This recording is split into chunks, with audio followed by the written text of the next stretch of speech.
Mari dengarkan materi pertemuan keempat mata kuliah analisis kurikulum PAI.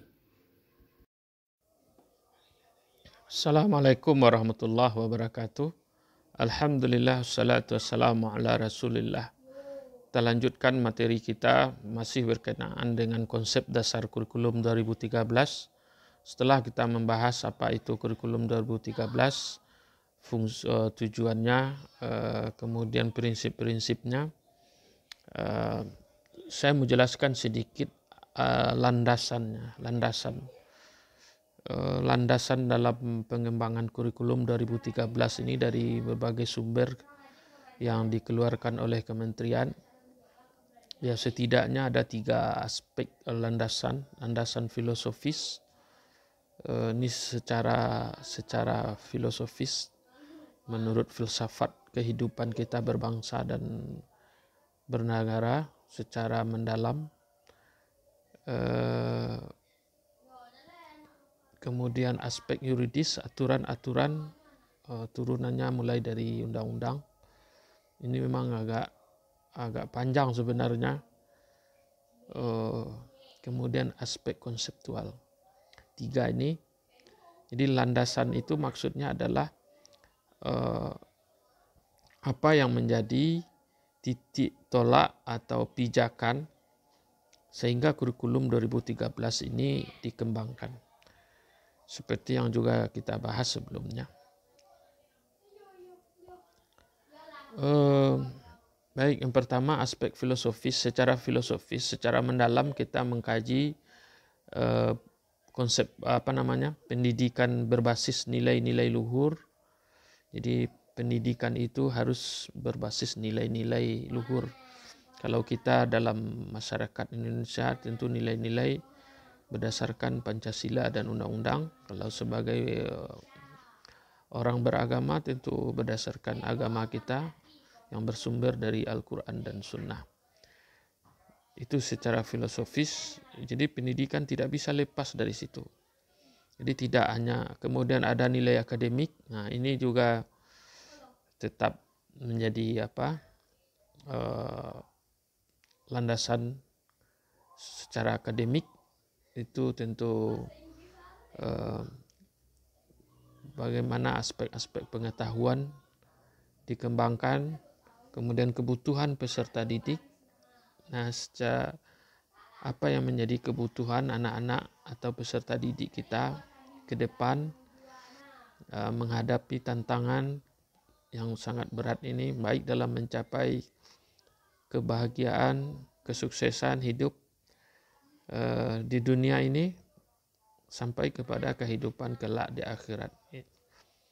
Kebutuhan-kebutuhan itulah secara filosofis yang melandasi kurikulum 2013 ini berdiri dikembangkan.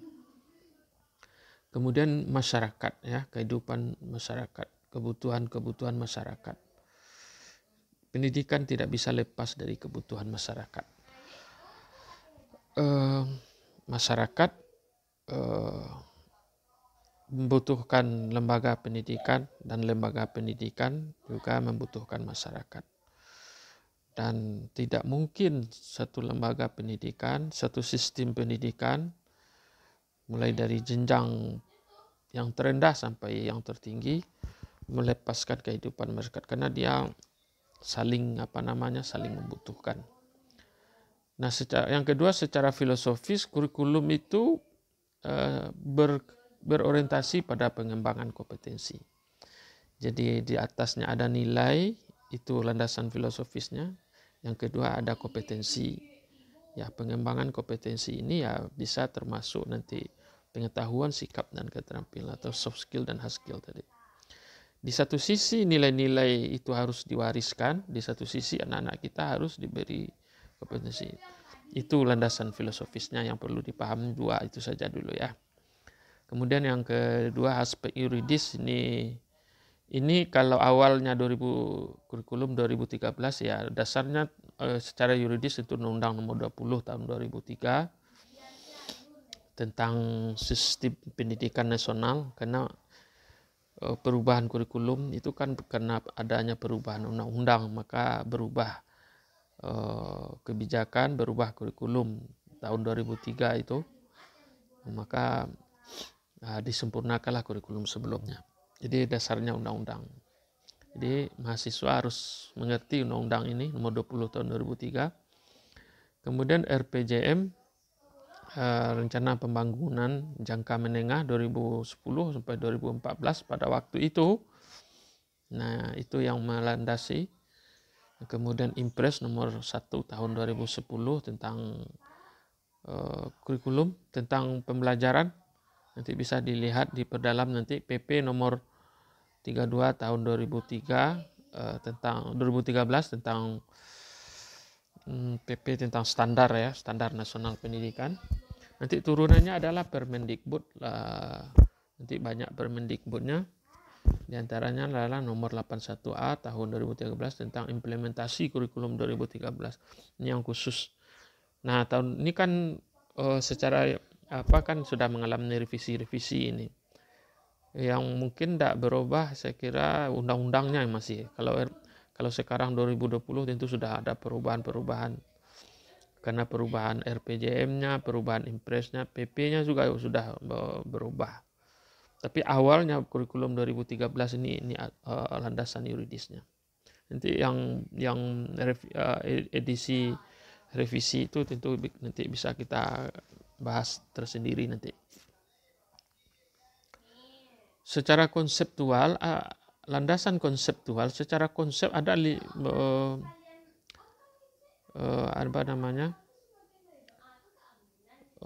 pertama prinsip relevansi. Kurikulum harus relevan. Ini secara konseptual. Relevan dengan baik internal, relevan antara satu jenjang dengan jenjang yang lain. Relevansi itu relevansi eksternal kebutuhan masyarakat tadi. Itu secara konsep. Kemudian model kurikulum berbasis kompetensi. Ya, karena kita masih menyempurnakan KBK, jadi model kurikulumnya tetap berbasis kompetensi. Jadi berbasis kompetensi itu maksudnya adalah kurikulum itu dia sasaran yang ingin dicapai kompetensi, kemampuan, bukan materi, konten. Karena selama ini kan kita lebih banyak ke konten. Bahan ajar harus habis, materi ini harus selesai, materi ini harus habis, materi ini harus dikuasai. Tapi apakah habisnya materi itu anak memiliki kompetensi? Kadang-kadang itu belum tentu ya. Kemudian kurikulum bukan hanya sekedar dokumen. Jadi kurikulum itu dia masuk sebenarnya implementasi itu dalam konsepnya. Jadi kurikulum itu ada dokumen, ada implementasi. Implementasinya masuklah dalam pembelajaran. Maka proses pembelajaran itu ada aktivitas. Nah, ada aktivitas, ada output, ada outcome. Nah, itu yang secara konseptual. Kemudian penilaian ya, mungkin ini penilaian, konsepnya adalah penilaian otentik. Penilaian dalam pembelajaran itu harus otentik ya. Otentik itu artinya menilai itu sesuai dengan tujuan pembelajaran. Kalau tujuannya tadi pengetahuan, maka penilaiannya harus aspek pengetahuan. Kalau tujuan pembelajarannya kompetensinya adalah sikap, maka penilaiannya harus sikap.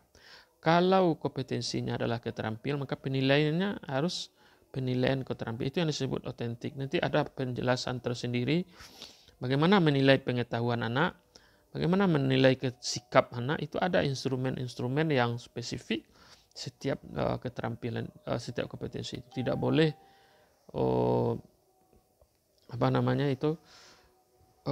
kita ingin anak itu baik, tapi yang dinilai hanya hasil tesnya, itu enggak otentik namanya itu.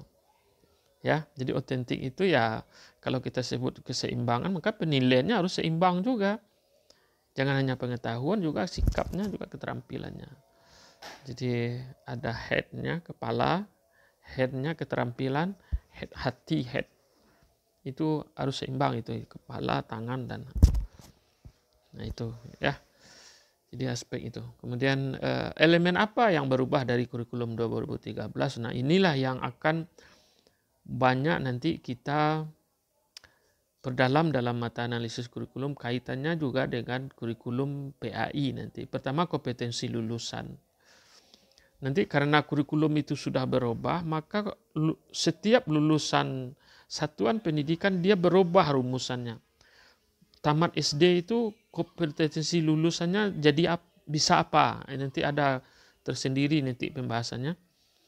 Tamat SMP itu apa? Tamat SMA apa? Atau tamat MIN itu apa? Sanawiyah tamat bisa apa dia? Nah, itu akan berubah nanti di kurikulum 2013 dibandingkan dengan KTSP. Karena perubahan tadi, perubahan prinsip, perubahan landasan, sasaran yang ingin dicapai, penekanan dalam kurikulum 2013, maka berubah kompetensi lulusannya. Itu yang akan berubah nanti dalam kurikulum itu. Kemudian adalah mata pelajaran. Nah, ini juga nanti akan kita bahas perubahan-perubahan mata pelajaran yang memang itu mengalami perdebatan-perdebatan yang kita rasakan beberapa tahun ini, seperti TIK sudah tidak diajarkan lagi, dia lebih kepada bimbingan. Kemudian bahasa Inggris sudah tidak boleh lagi di SD dan sebagainya. Ada perubahan jam mata pelajaran agama dari 2 jam 1 minggu menjadi 3 atau 4 jam di SD dan SMP, dia berbeda, SMA berbeda. Kemudian ada yang itu akan berubah nanti. Kemudian pendekatan isi. Nah, pendekatannya isinya juga akan berubah nanti. Struktur kurikulum nanti, ya itu yang struktur tadi. Nah, itu yang akan kita banyak bahas nanti, proses pembelajarannya bagaimana. Nah, inilah yang akan kita coba analisis kaitkan nanti dengan PAI ya. Jadi kita bicara rumah besarnya dulu. PAI itu dia bagian rumah kecilnya nanti dari perubahan kurikulum yang ada ini. Makanya kita belum langsung masuk ke PAI. Kita bicara secara penilaian hasil belajarnya. Bagaimana menilainya. Nah, ini harus. Kemudian ekstrakurikulernya juga harus berubah. Sekarang itu kabarnya pramuka itu kegiatan wajib ya. Nah, nanti kita coba apa yang berubah, termasuk yang sudah revisi itu yang coba kita diskusikan nanti. Anak-anak saudara harus juga membaca, mengamati perubahan-perubahan ini sampai saat ini ya. Dan ke depan ini juga ada perubahan-perubahan yang mendasar ini dengan ada konsep merdeka belajar. Nah, ini juga kita diskusikan, nanti akan saya sampaikan juga nanti. Tapi tentu tidak bisa langsung ke sana, Anda harus paham dulu konsepnya dari KBK, KTSP, kurikulum 2013, kemudian edisi revisinya, kemudian sekarang masuk lagi merdeka, kemudian masuk lagi sekarang dengan pembelajaran online, berpikir tingkat tinggi, dan itu juga kita diskusikan nanti. Mudah-mudahan ini ada manfaatnya dan faedahnya. Inilah yang jadi dalam konteks pembelajaran PAI ya ini akan berubah karena dia ini kan mata pelajaran yang pokok ya, kan ada 5 mata pelajaran pokok. Jadi kita bahas ada ilmu pengetahuan dan sains, ilmu pengetahuan alam dan sosial, kemudian seni, agama, kemudian kelompok pendidikan jasmani dan sebagainya. Nah, PAI itu salah satu kelompok mata pelajaran wajib. Nah, dan dia nanti perubahan kurikulum ini otomatis dia akan merubah pembelajaran PAI itu sendiri. Pembelajaran yang nanti juga isinya pun akan berubah. Nah, ini materi kita hari ini. Syukran. Silakan nanti diperdalam ini.